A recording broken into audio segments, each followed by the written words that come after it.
Bueno, Luis Alberto Lacalle, expresidente de Uruguay 91-95, un provocador de formas exquisitas para mi gusto, participó de la creación del Mercosur, aunque hoy propone desmantelarlo. Esta es la provocación de él. Él dice que en realidad los objetivos y el origen del Mercosur se perdieron y por lo tanto hoy hay que ir a los acuerdos binacionales y desarmar el Mercosur, que cree que es un comité de políticos de 4 países que no está permitiendo a los países crecer entre sí.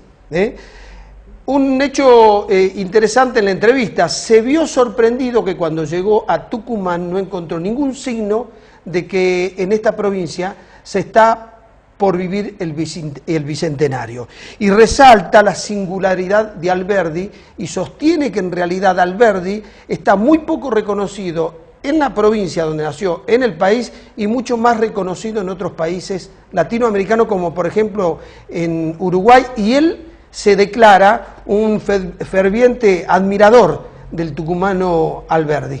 Esta es la entrevista con Luis Alberto Lacalle. En la primera pregunta con la que comenzamos el diálogo, yo le pedí su reacción frente al triunfo de Mauricio Macri, un dirigente que viene del empresariado, armó un partido político y en 12 años llegó a la presidencia.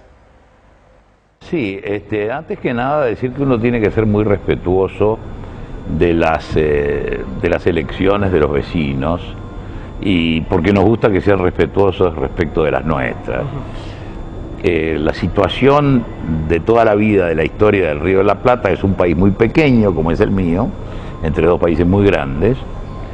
Mi país nació un poquito a pesar de los vecinos, se hizo independiente y vivió durante el siglo XIX horas muy tristes por la injerencia de los vecinos en nuestros asuntos internos. Entonces por eso tenemos una especie de gran prevención respecto de opinar durante las elecciones. Ahora ya está el resultado, ahora uno puede opinar, pero digo esto porque no nos gustó que el gobernador Scioli fuera a apoyar al Frente Amplio durante nuestras campañas, y no nos pareció correcto que ciudadanos uruguayos vinieran a apoyar a Scioli en la elección esta. Me parece que no se debe hacer.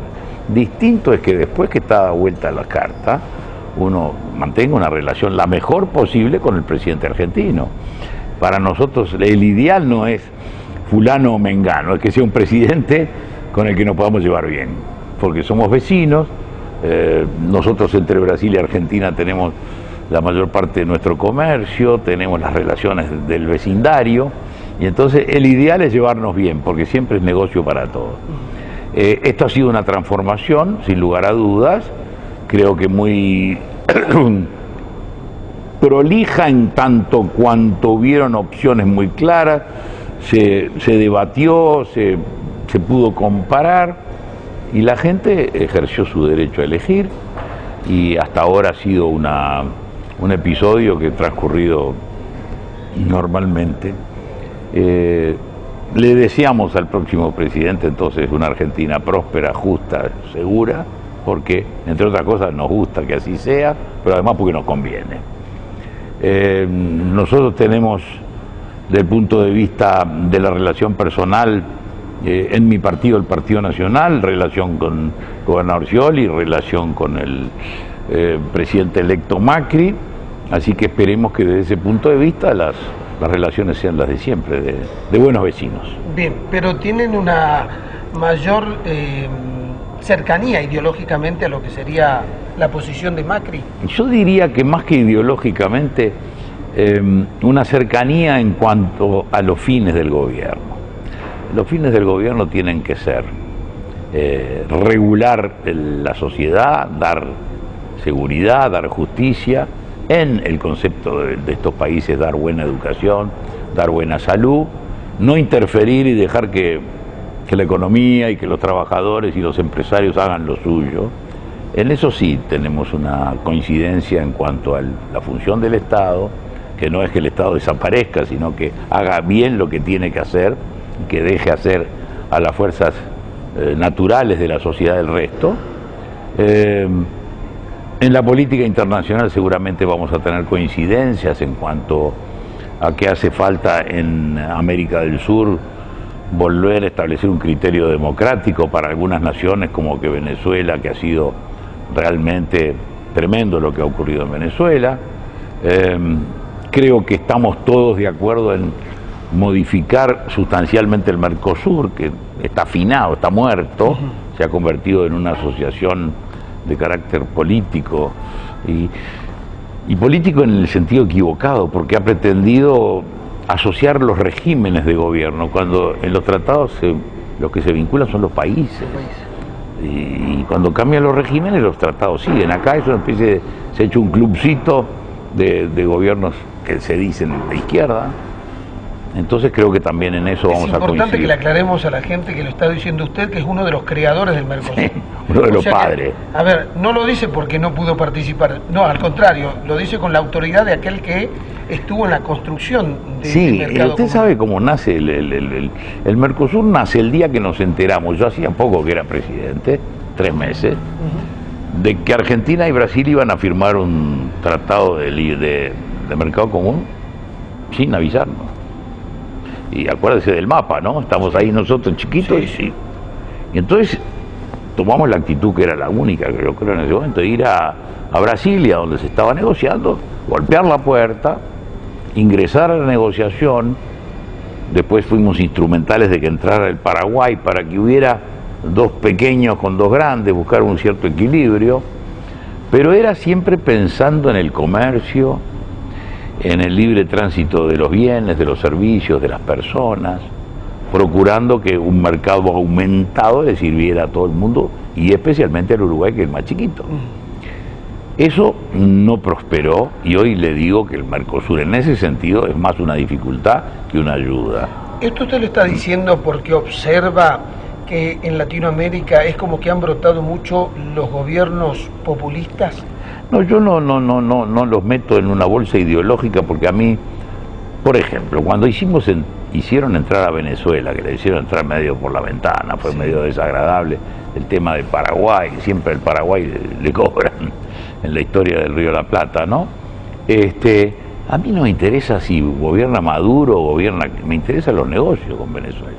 Me interesa que ese mercado se abra y yo le pueda vender el queso y los lácteos y las cosas que le vendemos, que son muchas, casas prefabricadas, y que me paguen. Ahora, ¿quién gobierna? El tema de los venezolanos. ¿Quién gobierna acá? ¿Quién gobierna el Brasil? Tema de brasileños y argentinos. Claro, que haya comercio, que el comercio... Que haya comercio, Estados Unidos y China. Estados Unidos y China no tienen comercio, no tienen una relación fantástica, bueno. Y no va a decir que Obama es comunista o que los chinos son capitalistas, es una relación comercial. Y yo creo que lo que está pasando en América, por ejemplo, la Alianza del Pacífico, nos está mostrando que es mucho mejor, más fácil, más rápido y más fructífero hacer una alianza comercial y que cada uno políticamente vaya por el lado que quiera. Bien, dígame, ¿por qué cree que en Latinoamérica todavía subsiste ese núcleo de pobreza tan duro? Yo creo que primero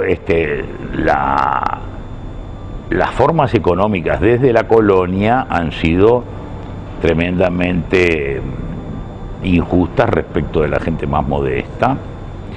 En el Uruguay, que es un país muy bien organizado socialmente, la pobreza se ha reducido bastante, pero sigue existiendo.